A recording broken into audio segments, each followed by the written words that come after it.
read a letter to all of you from the Hopi. This is a letter that was introduced to the human race. There is a river flowing very fast. It is so swift that there are those who will be afraid. They will try to hold on to the shore. They will feel they are being torn apart and will suffer greatly. The elders say, know that the river has a destination. We must let go of the shore, push off into the middle of the river. And I say, see who is in there with you and celebrate. At this time in history, we are to take nothing personally, least of all ourselves. For the moment we do, our spiritual growth comes to a halt. The time of the lone wolf is over. Gather yourselves together. Banish the word struggle from your attitude and your vocabulary. All that we do now must be done in a sacred manner and in celebration. We are the ones who we were waiting for.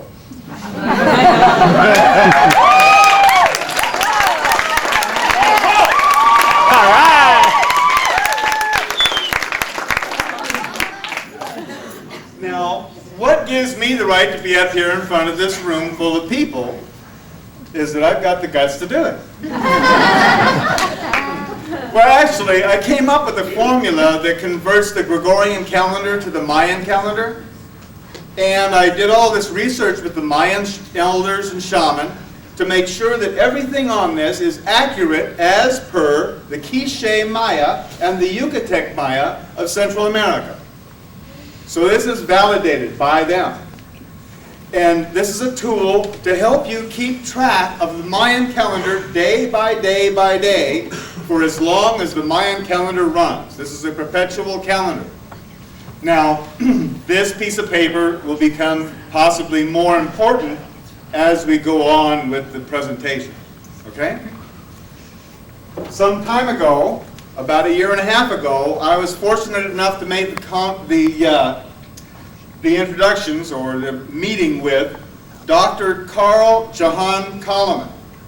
He's a biochemical engineer from Sweden, and he started studying the Mayan calendar in a clinical manner, not as a general study like archaeologists, but as a clinical science. And he came up with some astounding scientific facts. My research and his research are actually this talk we're doing tonight is the product of those two studies put together. For more information, for more detailed information on what we go over tonight, we have many books back there available for you to buy and read all the detail. Actually, we're going to be doing a 3-hour lecture in 1 hour and 15 minutes. There aren't any seat belts on those seats, so just hang on. Okay, basically tonight what we're going to be talking about is consciousness and calendars, and what those two things have to do with one another. There is a profound connection between consciousness and calendars. Now, we're going to have a definition for consciousness. We're in Sedona, where there's a lot of people that are looking into or studying consciousness. Some may have different definitions than another, but so we're going to set one definition for tonight, and that is that consciousness is the awareness of being aware.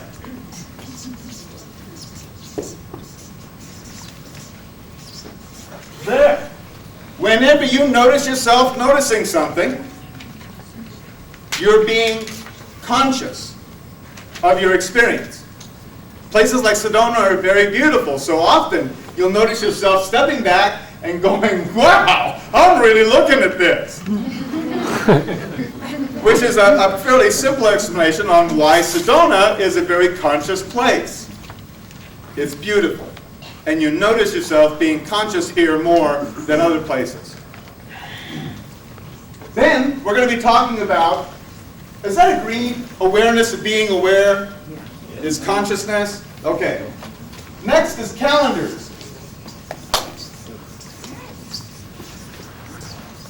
Calendars. What is a calendar? A calendar is the absolute center of any civilization's consciousness. Absolutely everything that happens in a civilization happens in relation to its calendar. All schedules, due dates, celebrations, your birthday, all of it happens on the calendar. Everything is referenced to your calendar, so it is the absolute center of a civilization.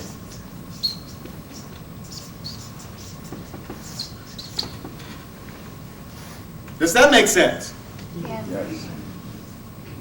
In fact, what this is even more basically is a society's agreement of what time is it. It's what we all share. Different kinds of lifestyles, different businesses, different names and numbers, everything, but we share what? The concept of what time it is. You see, there's a funny thing about consciousness. Consciousness always has a location. It has, by consideration, two different orientations: time and place. This is always, always true. It's working right now. Some time ago, you had the consideration or an agreement to come to this talk. And since then, you've been handling circumstances and other considerations that have come up, but to where you came to this orientation point, this agreement of time and place. And so you are here. Welcome. This is how our lives go. Time and place, agreements of where you're going to be. And it's all by consideration.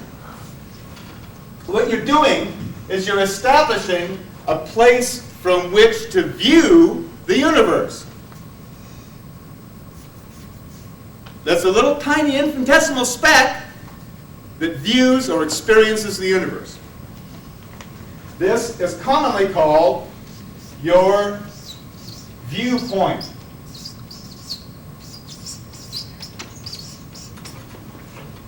And your viewpoint is sacred. You're the only one that can have your viewpoint. That's because you built that sucker by every experience and consideration you can remember. And some you don't want to remember. You built it yourself. Now, nothing that we're saying tonight is aimed at changing your viewpoint. That's your job. We're just going to feed your viewpoint. And you do with it what you will from there, okay? Good deal. There's one very important law in the universe that I want to just explain right away. And that is, what you pay attention to, you become conscious of. And it doesn't matter whether it's how much toothpaste you're putting on your tube or how to become an electrical engineer. What you pay attention to is what you end up being conscious of. Like, where'd those keys go?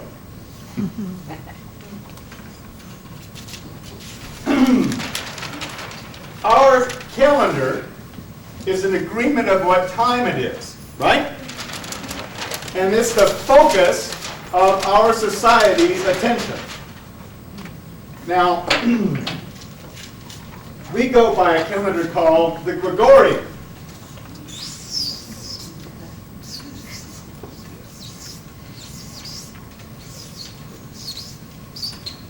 The Gregorian calendar. It was put into effect by Pope Gregory and the Catholic Church and all of the kings and empires that went along. As a matter of fact, the Gregorian calendar didn't go down very easily to indigenous societies. You might have studied a little history and found out how many people they had to kill to get them to follow the Gregorian calendar. 9 million. What our Gregorian calendar has to do with is this.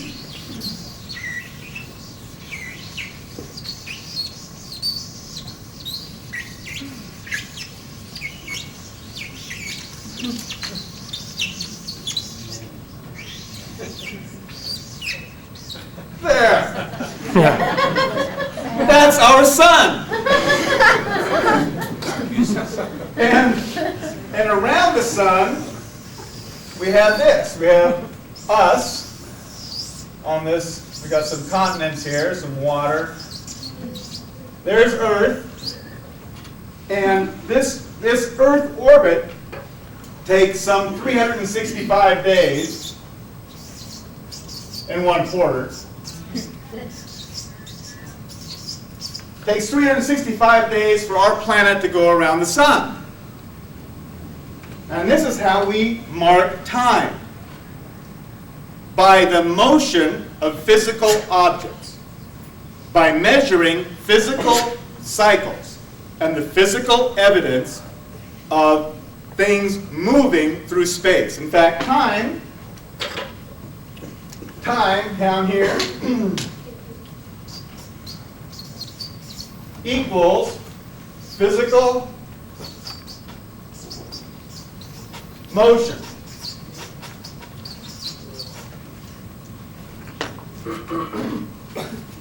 The absolute dead center of our civilization is paying attention to physical motion as its central.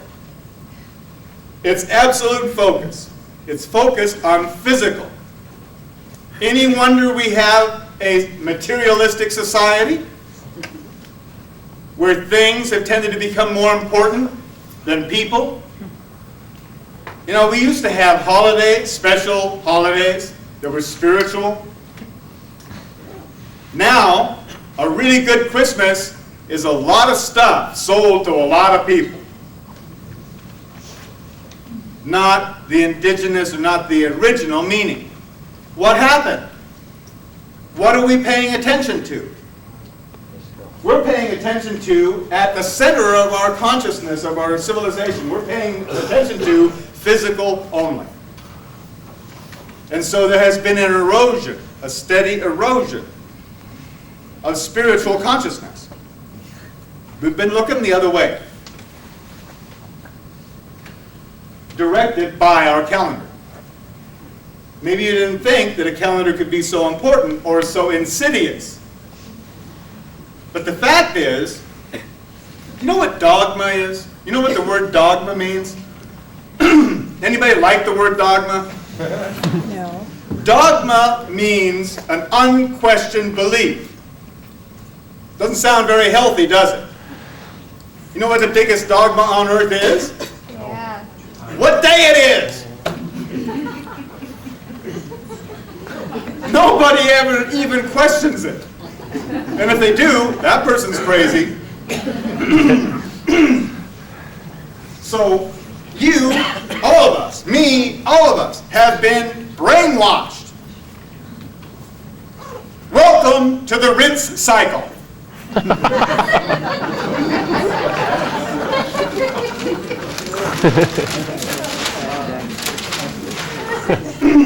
You see, not all societies had calendars that were based on this orbit of the sun.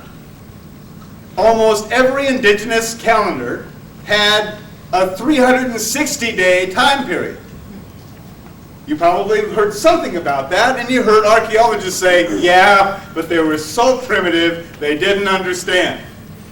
We're going to turn the tables tonight on that argument.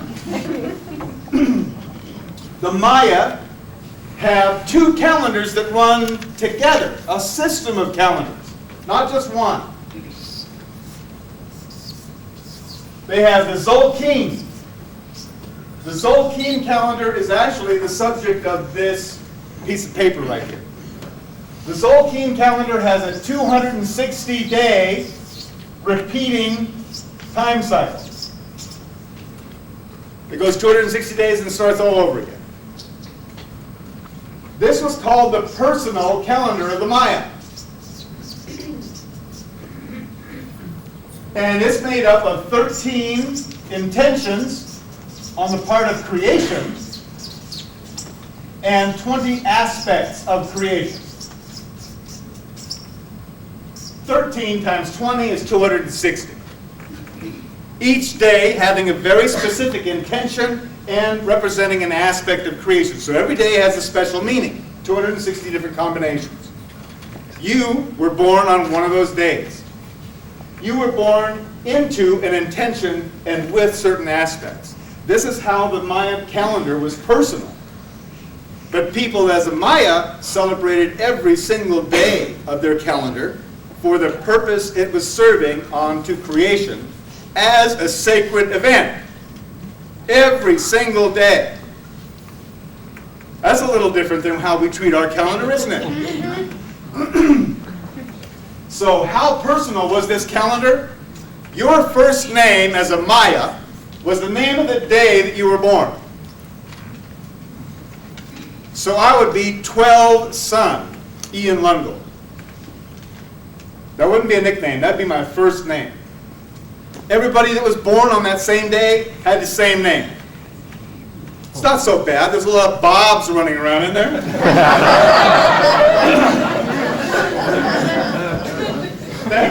Yeah. The other calendar the Maya used is called the Tun calendar. T-U-N, Tun. And this is a 360-day calendar. Like the Tibetan calendar, and the Hebrew calendar, and the Egyptian calendar, and the Maori calendar. 360 days. Well, this calendar was called the Divine Calendar by the Maya, and it was the source of their prophecies. You ever heard about the Mayan prophecies and how phenomenally accurate they were? Did you know that the Maya predicted the downfall of their own civilization 500 years before it happened? And then it came true. They knew why. Pretty wise guys, don't you think? To be able to prepare. Can you imagine Bush baby getting up and saying anything like that? It might not be real. Oh, maybe not. Okay, here we go. This is the Tun calendar, or the Zolkeen calendar. It's 260 days.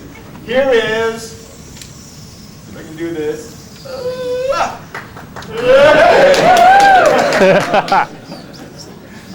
There's 360 days to this calendar. Now each day is a tooth like this, you know, it's like a gear.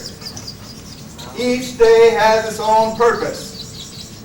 And around here, there's 360 teeth, like this. Like that. So as this one turns, like this, it turns this one like that. This goes around and around, and it makes this 360-day calendar turn. And we'll be talking more about this calendar in a little bit. I wanted you to see how this graphically how this works. Every 52 revolutions of this calendar, every time 52 times it goes around, these two original teeth line back up. This calendar and this calendar match back every 52 revolutions. Now, just as an example of how important the calendar was to these Maya and how much the center of their civilization it was, every 52 tunes, They put out every fire, every spark in their entire civilization.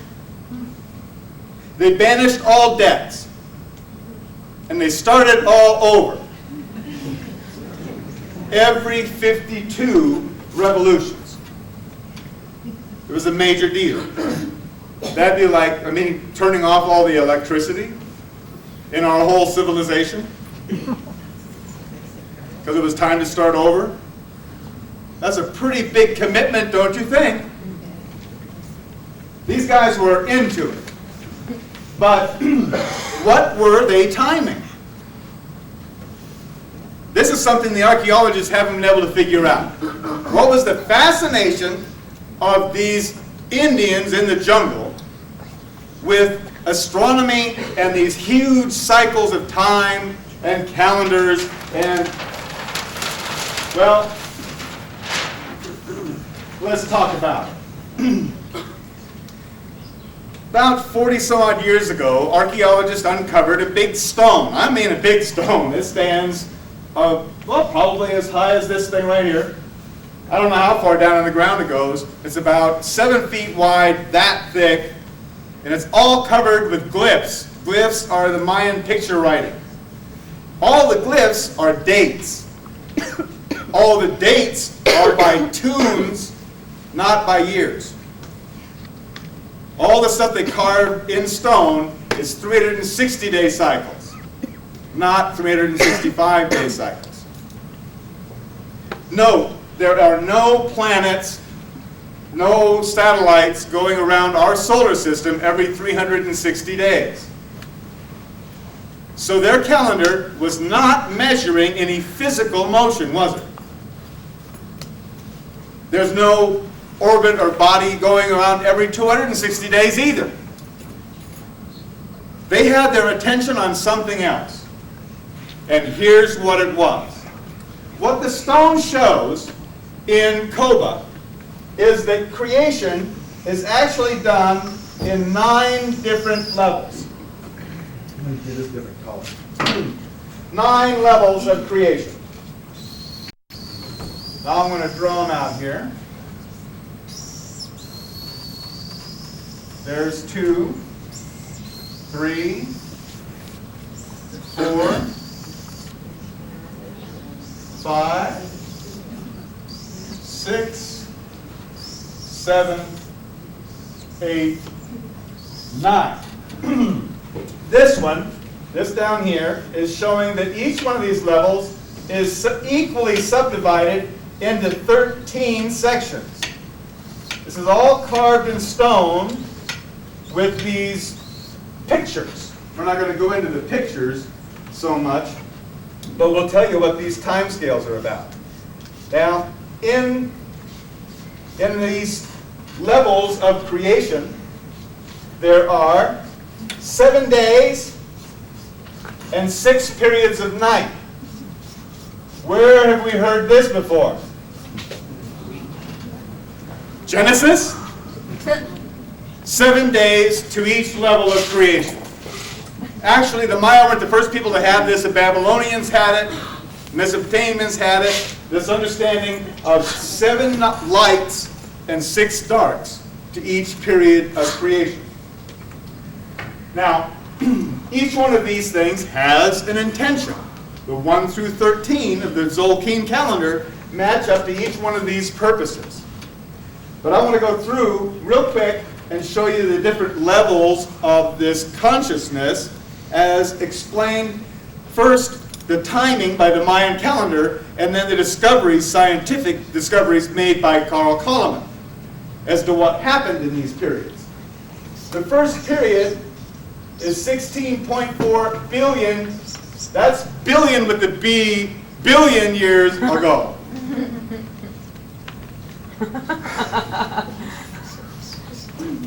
The Maya wrote in stone that the Big Bang happened 16.4 billion years ago. It's an exact number of tunes, but it's a portion, it's 16.4 of our understood years, okay? This cycle started with the Big Bang and has run forward through all these different stages or intentions of evolution and got all the way over here to the 7th day. The 7th day is actually a period of 1.26 billion years long. We're still living in that last 1.26 billion years. Okay?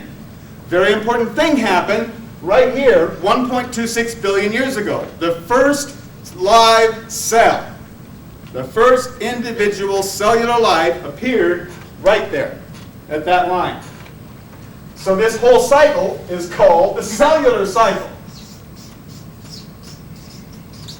because it brought about cellular life. It was its product.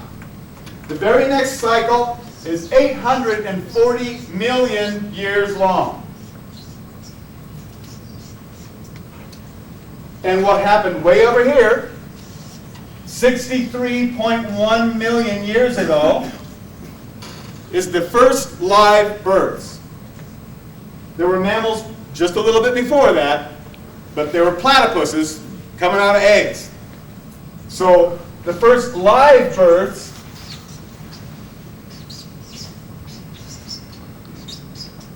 happened 63.1 million years ago. Coincidence? Oh, we're going to get better. Here we have a cycle that started 41 million years ago. And this is called the familiar or familial cycle. Now, this is called mammals, mammalian.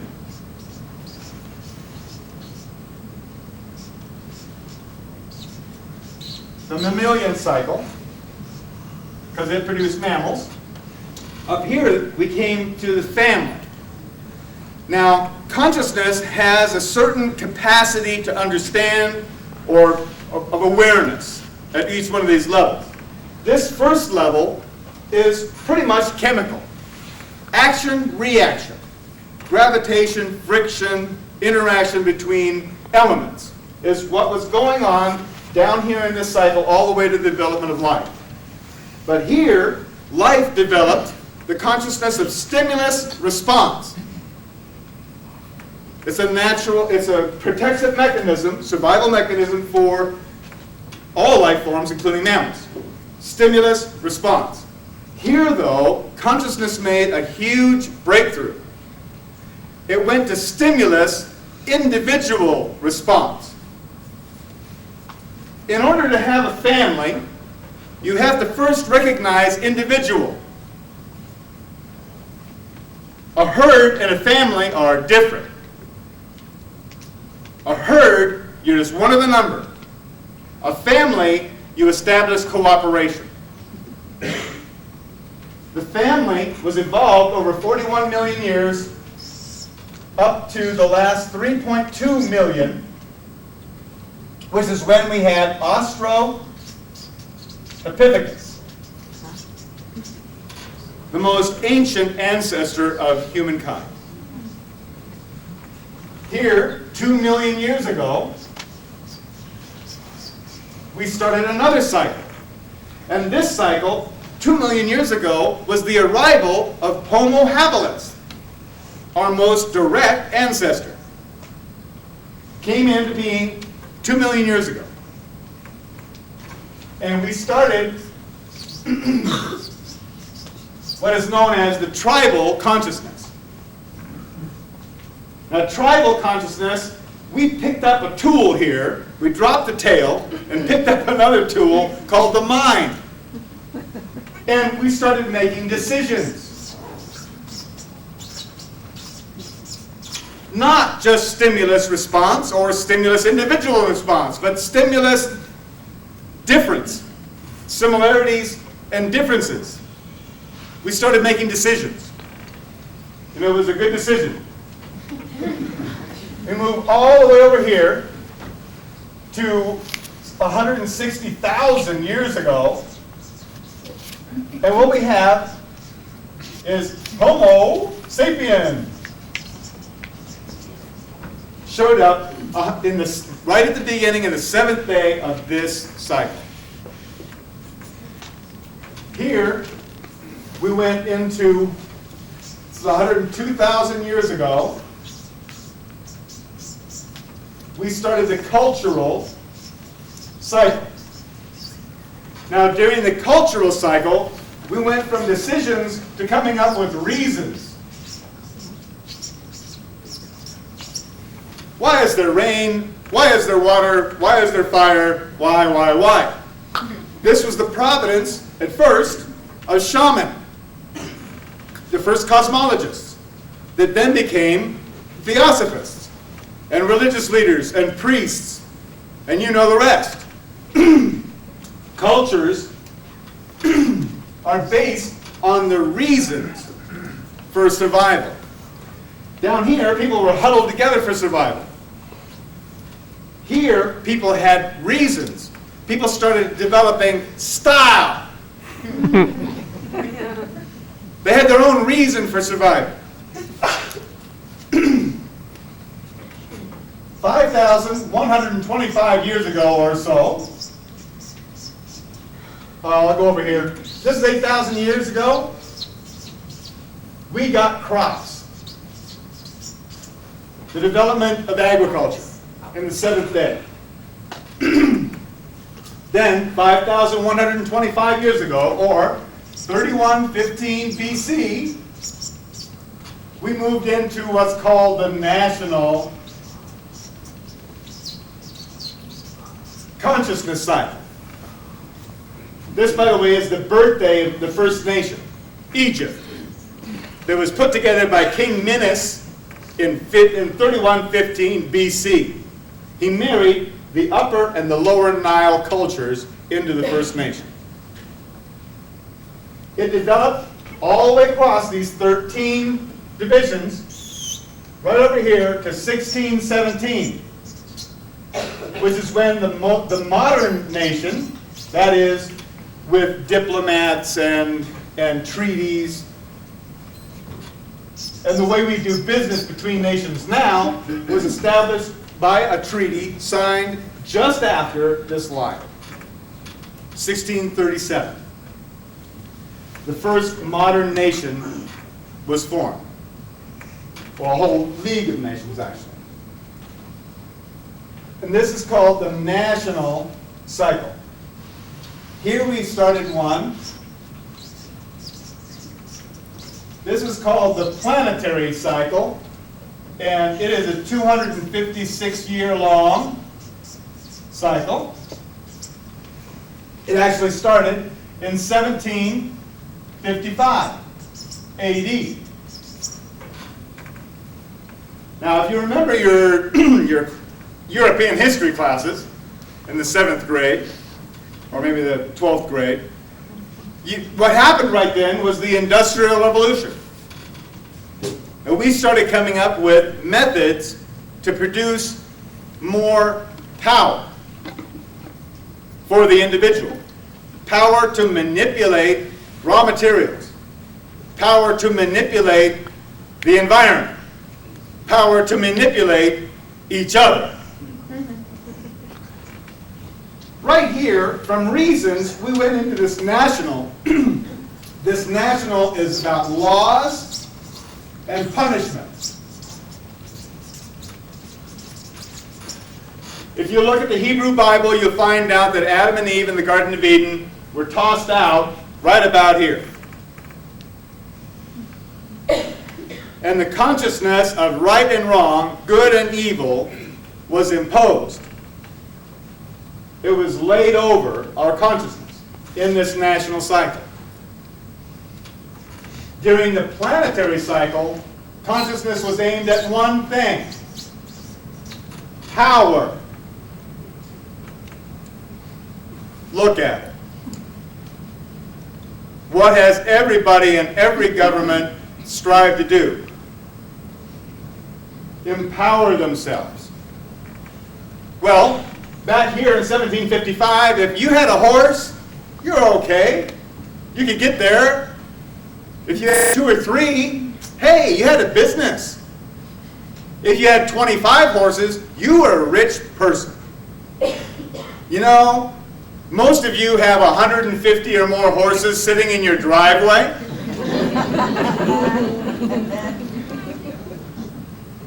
At a minimum, this has been the development of power. Way over here, 1992 was this line, 1992. And what happened from all of this was the development of www.com. When did it go up? When did people have access to the internet? 1992. We're on a schedule, folks. We could break this down, I'd love to, break this down into finer detail. We just cut for time, okay? Here we go. We started a new cycle just a little while ago. In fact, we started January 5th, 1999. We started the galactic consciousness cycle. This cycle lasts for 12.8 years. And that's it. What this cycle is about, if you haven't noticed already,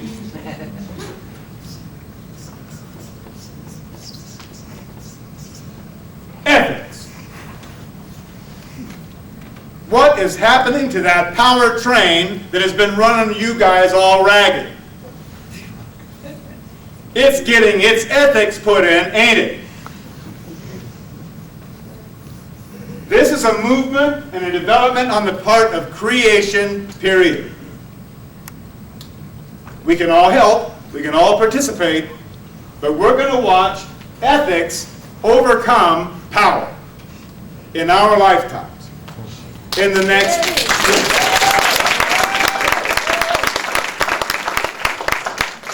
And there's nothing that they can do about it.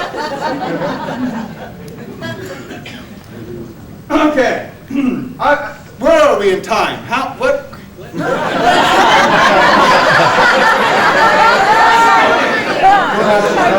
How much? Which calendar do you want? No, I want the hour. Oh, okay. I have no idea. What time? Each level. 20 to 8. 20 to 8. Okay. Thank you. Then I am going to go through just a little bit of this down here. I want you to see these intentions, okay? So we know kind of what's going on overall and specifically what's happening in our lives right now. Here we have, the first day, we have a seed, okay? That's how they read a number 1. During the first night, this seed is underground, but it starts to sprout. It germinates. Over here, this is the second day. And what happens is that sprout comes up out of the ground. Boink, boink, and it shows you polarity. It's a display of left and right, male, female, right, wrong, all that. Then, here during the second night, what happens is, you know, those first 2 little leaves that come out, they kind of like get all sick and die, you know. You seen that? The 2 little first, poof, they fall off. That's what happens during the second night. Is that there is sort of an impact with the reality of the situation. Then, in the third day, a plant develops more leaves and stems, you know? It's going better. Here it starts to actually fork off the little leaves and things. Now, you've got the truth of a viable plant running. The truth starts to be established. Boy, are we moving toward the truth. Whether you like it or not. Here in the night times, the days are always kind of a bright idea, you know, a dawning. Duh. And then during the night is a time for applying what you now know. So we went through this display of polarity during 2001, and now we're going through this conflict of polarity in 2002. Here in 2003, we're going to be getting the truth. The truth. Unmitigated. Ethics going in. And this right here, this last cycle, is called the universal cycle. And this cycle starts on February 10th, 2011. This whole thing, we're living inside this seventh day, that seventh day, this one, this one, this one, this one, that. These are all foundations on which our current consciousness resides. Our current consciousness is a wafer of all this kinds of consciousness. Got it? Where we're going is into some place very, very special. And the whole thing comes to a screeching halt October 28, 2011. That's when all these cycles, including that one, stop, according to the Mayan calendar.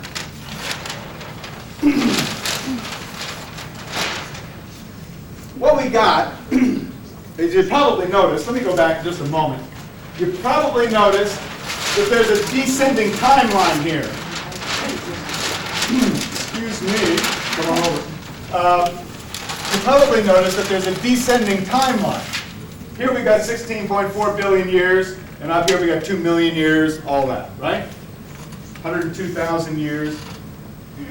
What you're actually seeing, it looks like time is speeding up, doesn't it? Where did all my afternoon go?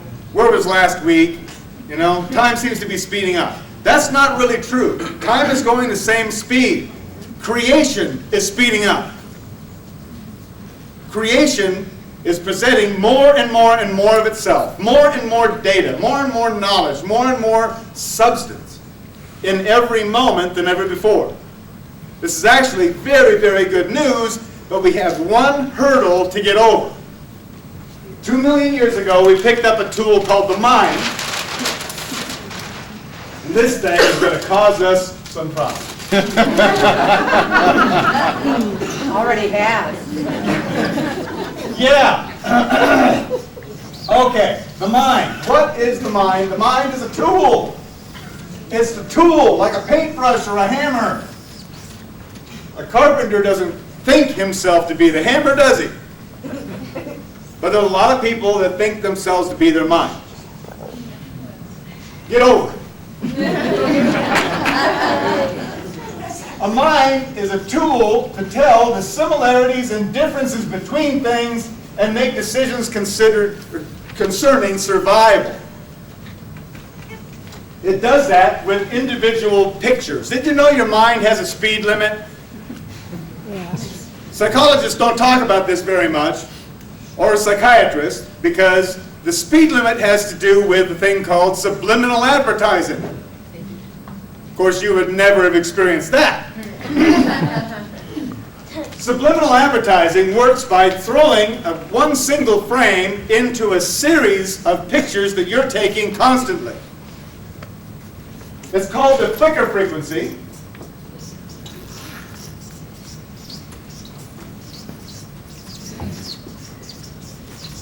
The flicker frequency is actually 33 pictures. This is the fastest anybody's found. It's 33 frames per second. That's as fast as your mind can tell the similarity or difference between something. You know what a strobe looks like. And it flashes and flashes. As long as it's shorter than, say, 24 frames per second, you can see one flash from another. It kind of looks like it's flickering. But once it gets faster than that, you can't tell one flash from the other. That's the speed limit of your mind. You can only have 33 thoughts in 1 second. Now, a while ago, creation was moving at a big change every 400 years. Everybody lived the same way, drove the same cart, used the same kind of pottery with the same designs. There was no other clothing styles. Everybody was doing the same thing. So you had lots of time to have thoughts about what was coming. But now, creation is speeded up. There's more and more data pouring in. If you noticed, And your mind is not as able to do its job as it used to be. It doesn't have time to sit and ponder these things through and come up with the best solutions. Your mind is a self-protective mechanism, and it has an override. That it starts telling the body things. When it can't do its job, it sends a signal. The first level of signal is this.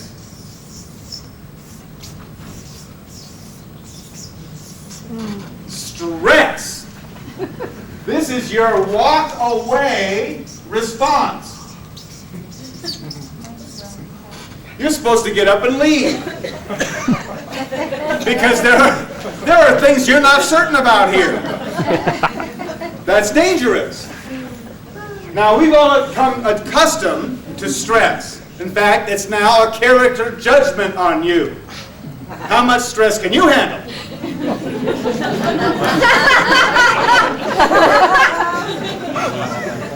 But it's also 80% of everything that goes wrong with your body, according to the AMA, starts with stress.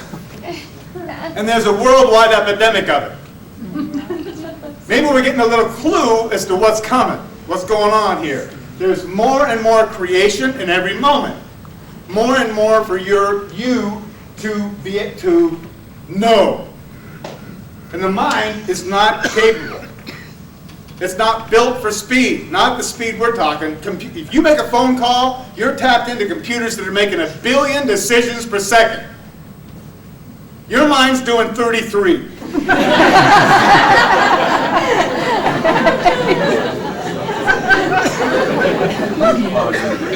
It used to be that a pioneer built everything in his house, except maybe the pump, you know? Everything else, chairs, tables, floor, everything was built by him. Okay, go ahead, build a light bulb. You're dependent on a lot of stuff that you don't know exactly about, aren't you? That's a source of stress. Okay? To the mind.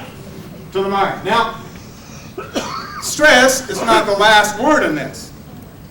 What happens if you don't handle the stress is the mind starts sending out another signal.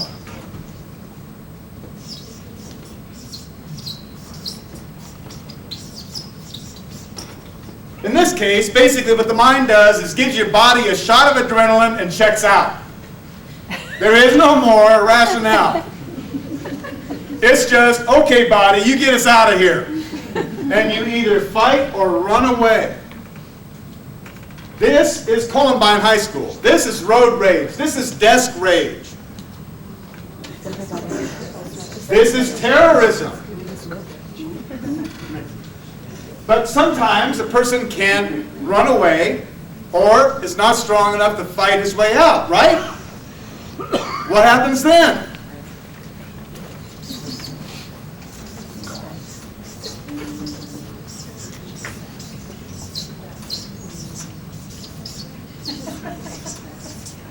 The last ditch effort. Unconsciousness. What do you do if a bear attacks you? You lay there and play dead. Maybe he'll just eat your arm.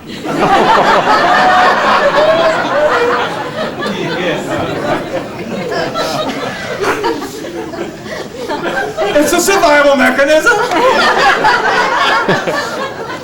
But it happens to be the mother of all addictions. All addictions, it doesn't matter what it is. It could be alcohol, drugs, it could be sitcoms. It's your own personal decision of how to stay unconscious. It's your choice. Addictions are all a product of the desire to remain unconscious. So you don't have to fight or run away, and you don't experience the stress. Also happens to be the source of all suicides.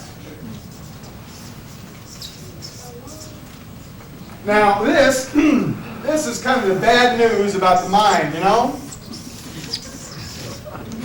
And that's the way that the mind necessarily is going to go because it's not built for speed. It'd be like taking a donkey for a run 75 miles an hour behind the family station wagon.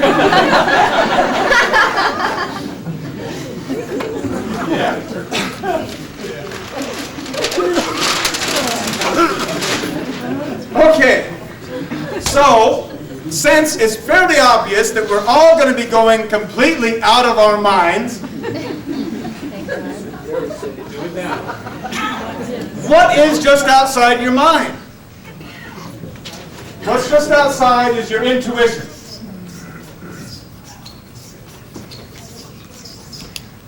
Now, going out of your mind has sort of gotten a bad rap from psychiatrists, although they're selling a lot of pills, aren't they? But what is just outside of your own mind is your intuition. It's your own personal knowing. It's the source of your personal power. And it was also made a death sentence during the Spanish Inquisition. If you knew anything without a plausible physical explanation of how you came to know about it, you were a witch, burned, dragged, drowned, stabbed. It went out of style. But you know, we pay some people a lot of money to play games, professional sports, millions of dollars a year. What do we pay them for? Because we admire those guys. And there's one thing that we admire about them, and that is under complete drastic stress levels, instead of going into the fight or flight syndrome, they go into a thing called the zone. And they go ahead and make the spectacular play. You heard about that? Yeah. The zone? The zone is their experience of intuition. They're just doing what they know. And they are not thinking about it. Nike got it right. Just do it. You don't have time to think about it. And it's going to get more drastic as we go forward with this acceleration. Here we have the flow of creation. Like this.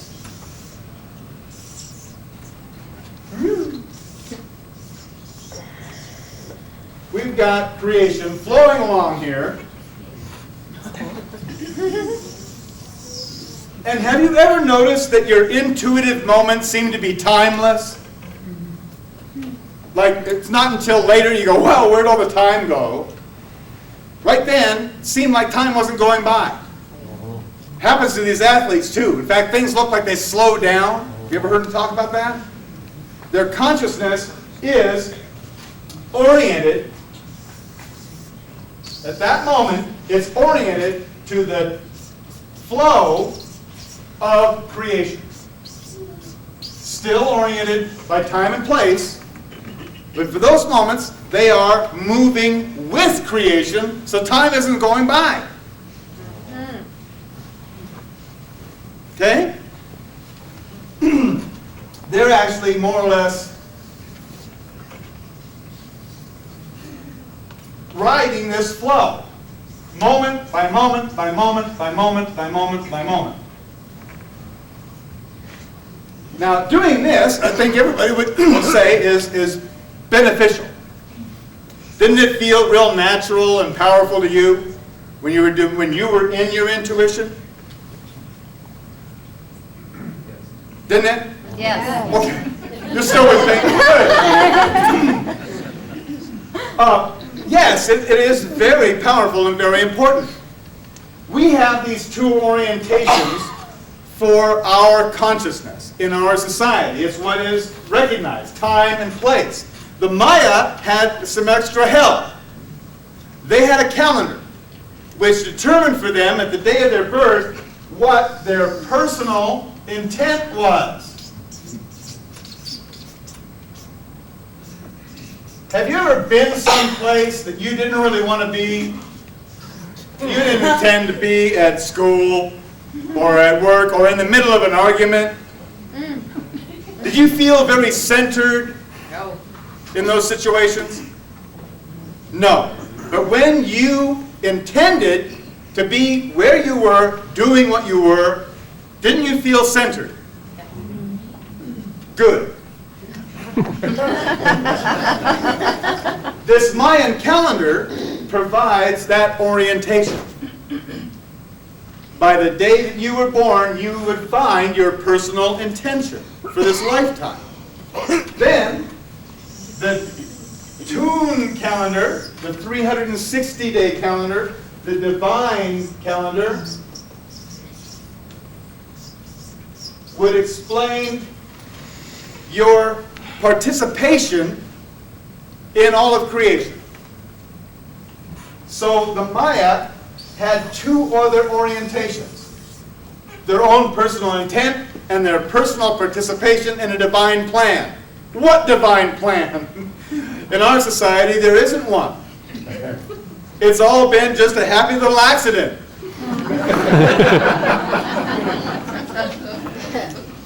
So this is called the 8th division sky place, and it's actually the description of heaven to the Maya in their legends. The 8th division sky place is heaven. There have been moments in your life when time, place, personal intent, and your knowledge of your participation in the divine plan was happening. And it felt great, didn't it? Heavenly. There you go. This is actually the purpose of the Mayan calendar. It was never, ever, ever to keep track of time the way we look at it. It was always to orient your consciousness to the flow of creation. A whole different way of looking at this. I wish I had more time to go into the details, but I'm really running long. What I wanted to do real quick, while it holds together. I'll hold on to it. There we go. I wanted to go through some of what we're actually, why are we experiencing what we are right now? Here we have a moment in the past. In the past, there were 3 things that were happening, let's say. It was going slower, so there was only 3 things that could happen at one time. One that was good for you, one that was bad for you, one that kind of down the middle. And it's your job to pick from the options of what's in your life, pick the best path to get you to a goal. So let's say you took this one to get there. Now, what you need to do to get to a goal is you need to persist. That's the most important part. Is persistence until you get there. Even if you get lost, you still persist, and eventually you'll get there. Here we are in the present. More is happening in the present than used to happen in the past. This is really good news because it makes for more options. Remember in the past, you'd go in and you'd order a cup of coffee? Do you want that with cream or sugar?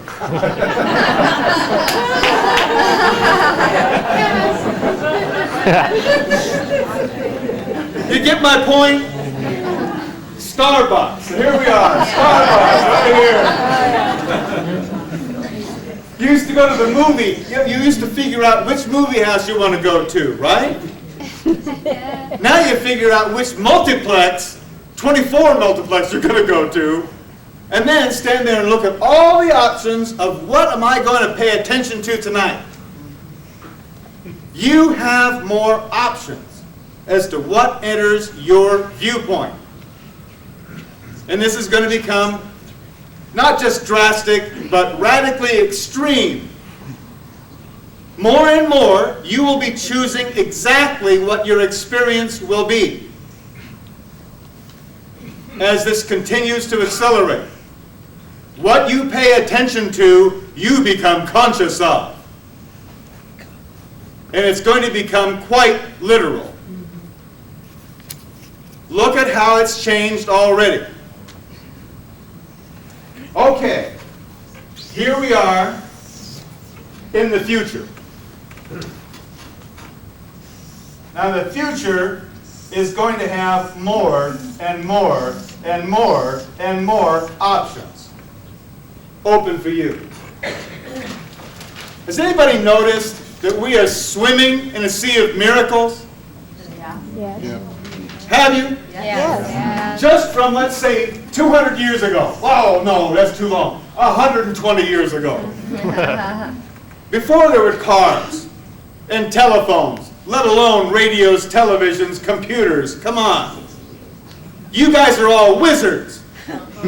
You should still be hitching the team to get here tonight. It took people a long time to travel. You almost teleported. Almost, huh?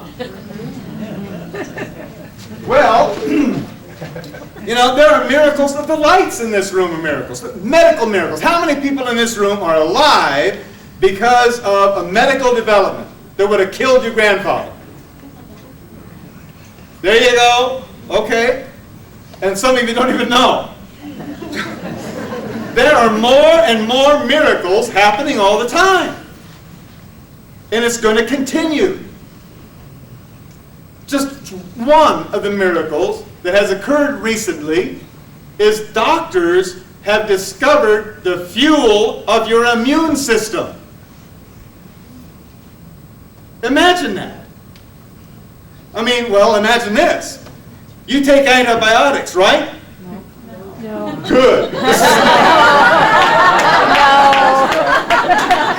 let's talk about those guys. People are educated to take antibiotics, which are anti-life compounds. And what we're learning now is that as you take antibiotics, the viruses get stronger, sort of like opening a gym for your viruses. We ain't going to win the war this way, folks, taking stronger and stronger anti-life compounds to get well.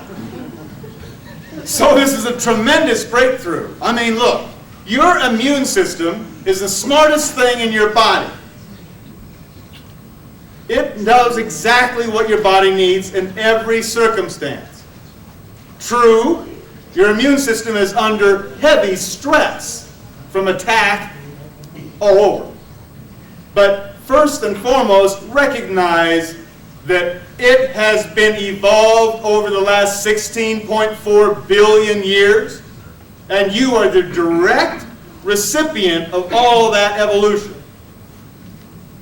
The fact that it works, best of all, is proven by the fact that we're still sitting here after creation threw everything it could at us. It was your immune system that carried us to this point. So why not rely on the immune system to handle future threats? Now we have a way to enhance your immune system, to directly feed it to do its job. As a matter of fact, one of the next speakers that's going to be up, Jim Britt, is going to take some time to talk about how this actually came about and how it's benefiting people. It's one of the miracles that we're going to need to avail ourselves of. You need all the help you can get. Here, what's going to happen, in this case, here's your goal again, right here. Goal, whoop, like that. And the persistence is getting shorter and shorter. Have you noticed that already? People, friends of yours walking up and go, you know, I was just talking about getting a new job last week and I got fired. People are seeing what they've been looking for show up a lot faster than ever before. That's because there's more and more options, more and more possibilities in every moment. It's going to be more extreme in the future. You know that we're already doing teleportation. There are laboratories all over the world doing teleportation. So during the future, driving to the store, you wouldn't do it. You just have it delivered immediately. That's part of the future. That means a lot of changes. If you got anybody that works in the distribution industry or transportation industry, I mean, we're looking at a lot of drastic changes in the near future. Here is October 28th, 2011. The end of the Mayan calendar. Now, probably curious as to what happens at the end of the Mayan calendar. Absolutely everything, all at the same time.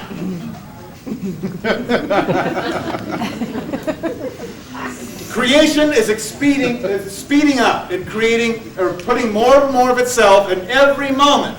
Eventually, because this is a geometric progression, it goes, a quantum curve, which goes like this. A geometric curve is like that. A quantum curve is woo! And that's the ride we're on. Eventually, up here, what happens is all of creation presents itself in one moment. Then there is no barrier of space and time. Without those considerations, there's no need for a calendar. End of Mayan calendar. Not the end of consciousness or end of life on Earth. In fact, it's a whole new game.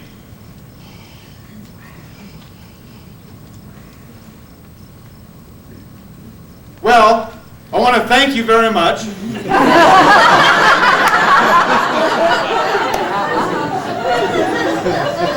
New ball game. I really enjoy doing this, you understand? Oh, choice.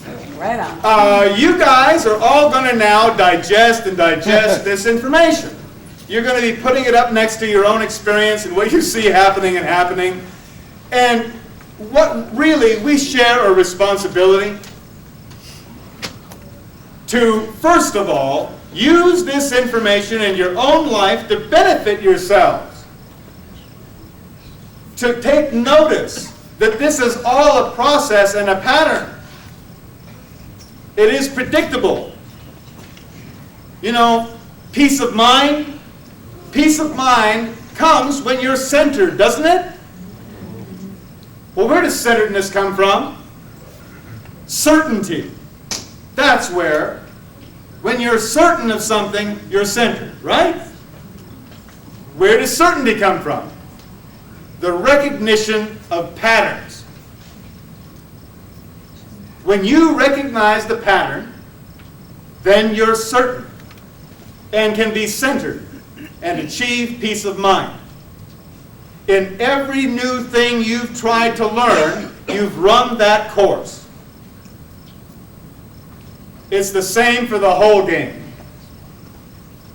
I would advise that you find out as much detail about what we flew through today as possible, so that you can have that certainty, so that you can recognize these patterns, including the next few years, because we're going to go through a pretty wild ride, all for the benefit of everyone, but pretty drastic changes. Okay?